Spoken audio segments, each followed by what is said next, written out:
Would anyone like a water? Yes, please, Ms. Burrows. Good afternoon, everyone, and welcome to this meeting of the City of Clovis Charter Review Commission. This is the first such meeting this time around. I'd like to begin by saying thank you to all of you for agreeing to serve on the Charter Review Committee. And we'll have the opportunity for introductions perhaps, but let's begin with a roll call.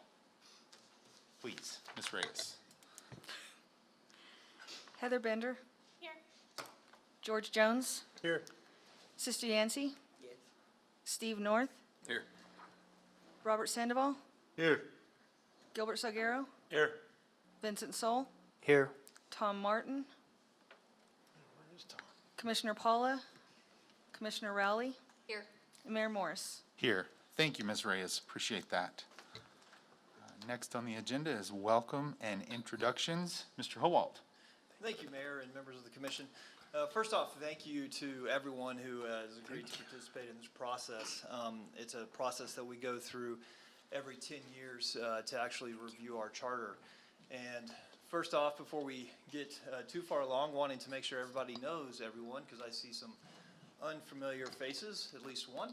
And so we'll just go ahead and take this opportunity to go around the room, introduce yourself, and maybe the district that you're representing, and then we'll go from there. So to start off with, I'm Justin Howalt. I'm the city manager here in Clovis, and I'm looking forward to, this is actually my first charter review process since being the city manager, so I'm looking forward to this. So we'll go, skip Claire, we'll go on to Steve. Steve North with District 2. I'm excited to be here. Thanks. Lauren Riley, City Commissioner, District 2. Vincent Soul with District 4. And I'm Mayor Mike Morris. Bobby Sandoval, District 3. Gilbert Salguero, District 3. George Jones, District 1. Sister Yancey, District 2. Heather Bender, District 1. Leanne Melanson. I'm wearing my city clerk hat this time around. You're up, Vicki. Vicki Reyes, Assistant City Clerk. Good afternoon, Claire Burrows, Assistant City Manager. Well, thank you, and once again, welcome to everybody, and looking forward to going through this process. The first item on our agenda that actually we need to take action on is the election of a chair and a vice chairperson. And so with that, I would open up the floor for any nominations for a chair.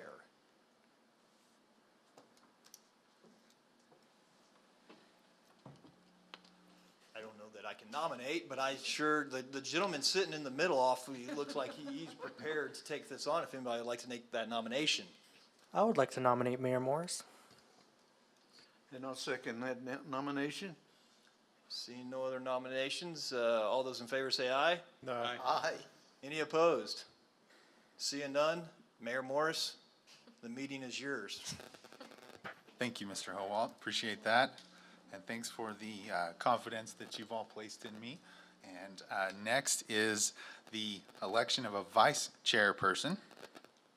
Do we have a nomination for vice chairperson? I nominate George Jones. I second. Okay, it's been moved and seconded that we nominate George Jones as vice chairperson. Would you be willing to serve there? Yes, sir. Okay, he's accepted that. All those in favor, say aye. Aye. Those opposed? All right. Congratulations, Mr. Vice Chairperson. Thanks, sir. All right, next on the agenda is a presentation regarding the purpose of the City of Clovis Charter and the Charter Review Commission. Mr. Howalt, back to you. Thank you, Mayor, members of the commission. So Mr. Richard, this was the part of the meeting where he would go through the long history of our charter itself and what the charter review process is. And since we don't have Mr. Richards with us today, Ms. Burrows was kind enough to summarize from past meeting minutes what all Mr. Richards would say for myself. So you're going to have to bear with me as I go through this history of our charter as well as our functions are here today. So included in your packets is the charter and part of the brief in the Haynes case setting out the history of home rule, how it developed and how it developed in New Mexico. There was a legal concept called the Dillon's Rule, named after a judge in Indiana, who made the decision regarding what powers cities have and where they get their powers. Essentially, the debate was whether cities were autonomous governmental entities that derive their power independently, or are they saddled by only having such powers as the legislature tells them they can have. Dillon's rule advised the legislature controls the history of municipal law, and jurisprudence from Dillon's rule developed that legislatures granted powers to the cities, and in the last century that was checkered because legislatures would negotiate rights, benefits, and privileges with railroads and cities, and during periods of corruption, it could be a messy affair. The concept came about that there ought to be a way for cities to independently have power, not having to rely solely on the legislatures to grant power to them, which is where the theory of home rule came about. The significance is if cities derive power from the state constitution, then they are not always subject to the whim of the legislature to change the rules. In New Mexico, from statehood, the cities all got their power from the legislature. Then in 1969 and 1970, there were amendments proposed to the state constitution which would authorize home rule, allowing cities to be autonomous, having their own power and authority over certain things, one of which was the form of their government. This passed in 1970, but until that time, all cities were controlled by the statute, which stated all cities have two choices in New Mexico, either a commission-manager form of government or a mayor-council form of government. Every non-home rule city in New Mexico adheres to one or the other, and their rules are set out by statute. In 1970, Harry Patton was city attorney in Clovis and one of the leading experts in New Mexico in municipal law. Immediately after the home rule constitutional change was adopted by the voters, Mr. Patton drafted the charter the city currently has, adopting the commission-manager form of government, making a short, concise, and general charter, which was adopted by the city of Clovis in 1971. Alamogordo took this charter, changed the name to Alamogordo, and adopted it just the same.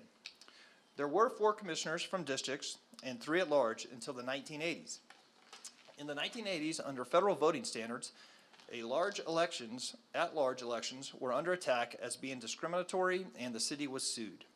In 1988, as a settlement of the lawsuit, the city changed from 3 at-large, 4 from districts, to 4 districts with 2 members from each district under the authority of the federal court, even though it was contrary to any form of government that was then authorized by state statute. In 1994, the charter was changed to conform to that organization. There was a chairman of the city commission, elected by members of the commission. He was often called mayor, but was in actuality chairman.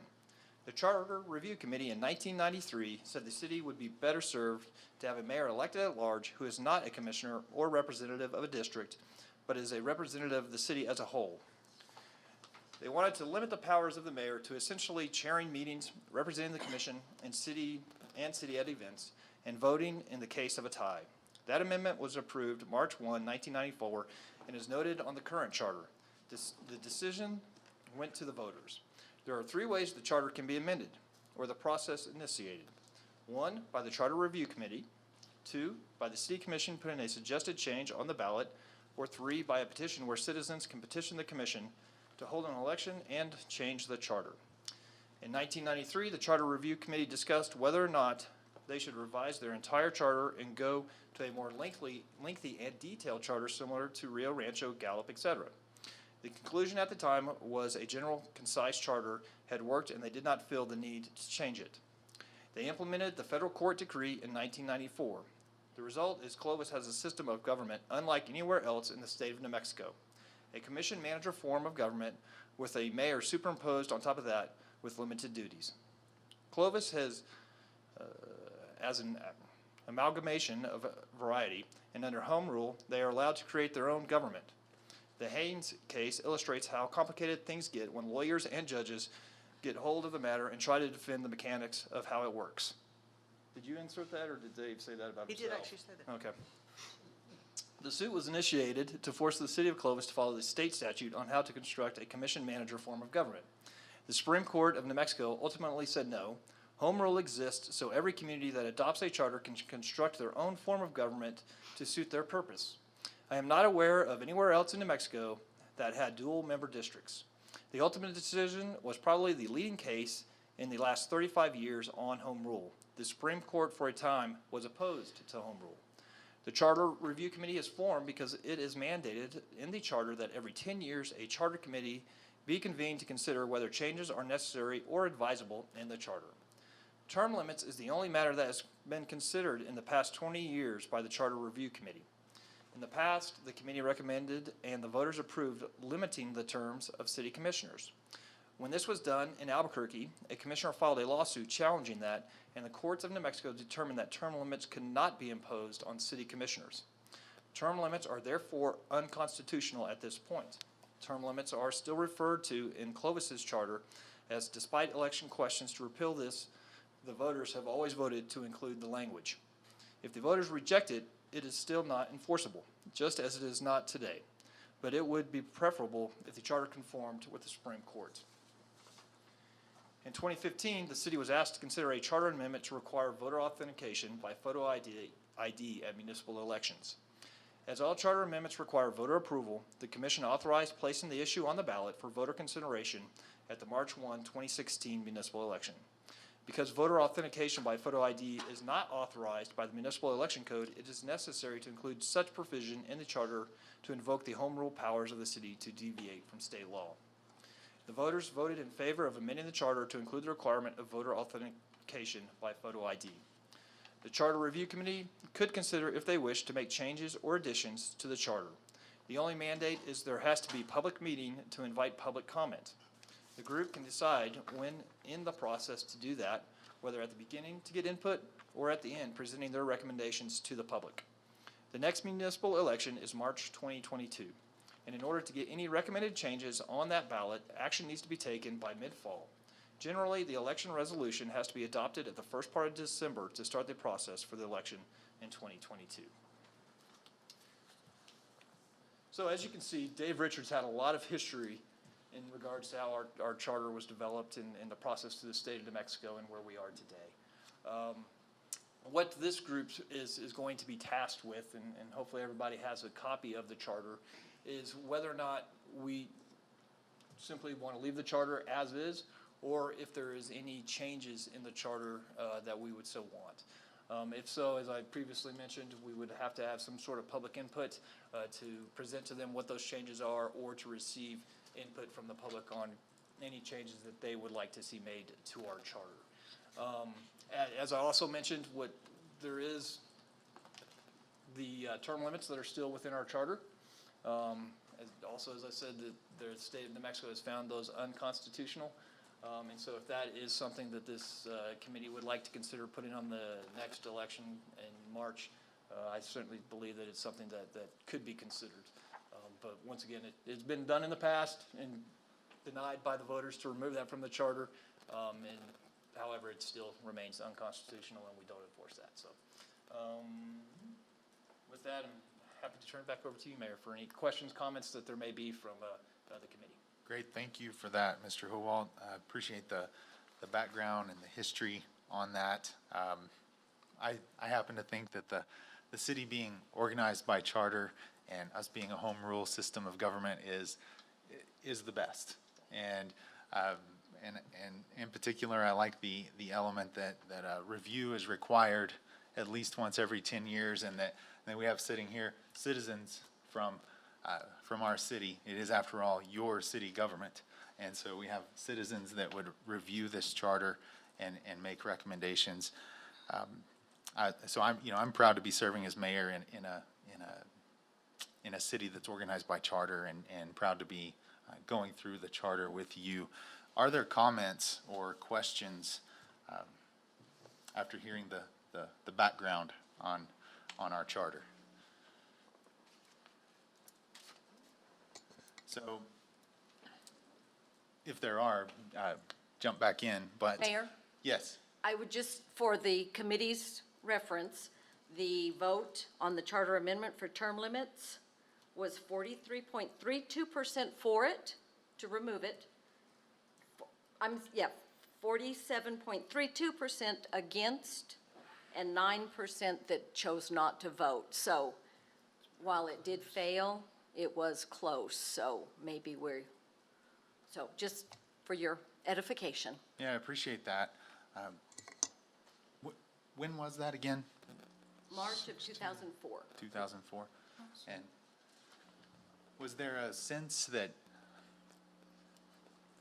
I don't know, how do I put this delicately, but did the voters understand what they were voting on, or is it possible that there was a misunderstanding and people just weren't interested in a change? We tried to explain to them when they did come in for early voting, that when they asked about it, and they said, yes, we should have term limits, and we tried to explain to them that it was unconstitutional and that it wasn't in effect, and even if it was voted to remain, that it was still unconstitutional.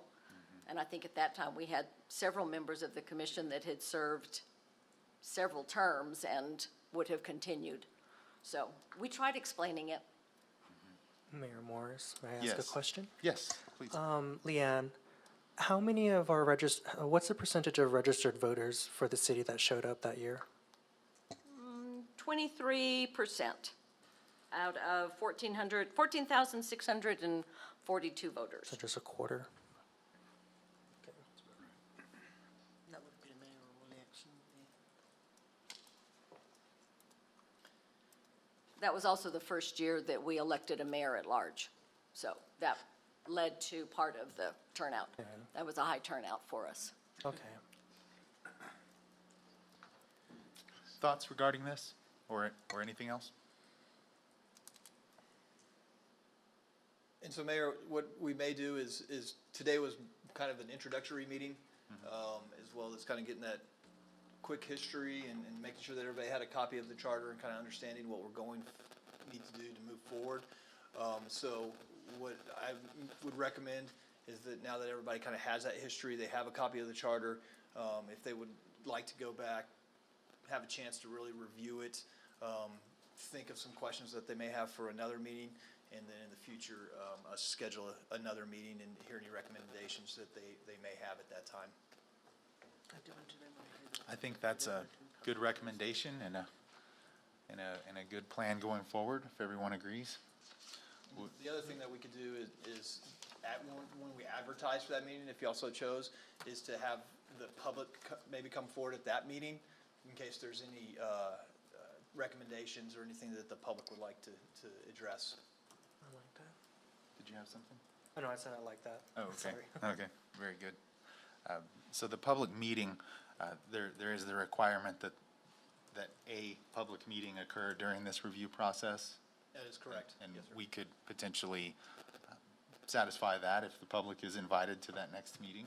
Certainly, and we could obviously make it to where it's maybe in the evening hours to be able to accommodate the public.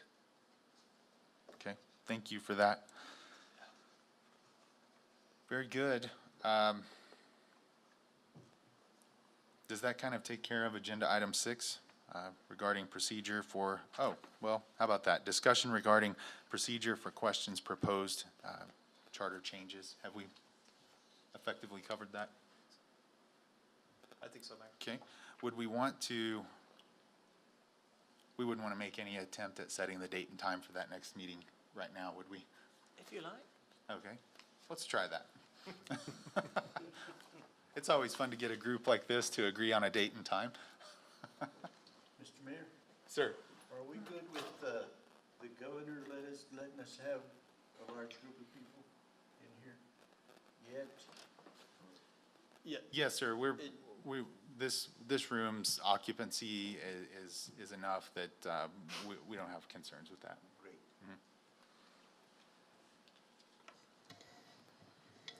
Mayor, looking at the city's calendar, would Tuesday, June the 15th at say 6 p.m. be convenient for everybody for an evening meeting? I think we should ask Tom Martin if he's, Good point, Steve. He's on his way, he said 4 minutes ago. Well, we'll be done by the time he gets here, but, Meet him outside. yeah. 15th, The 15th works for me. good. 2 weeks. Getting for a me lot as of well. agreement on the 15th. Okay, and what was the time At again? 6 p.m. 6 p.m., Tuesday, June 15th? And then we can notice the public to invite them if they'd like to come and share their thoughts.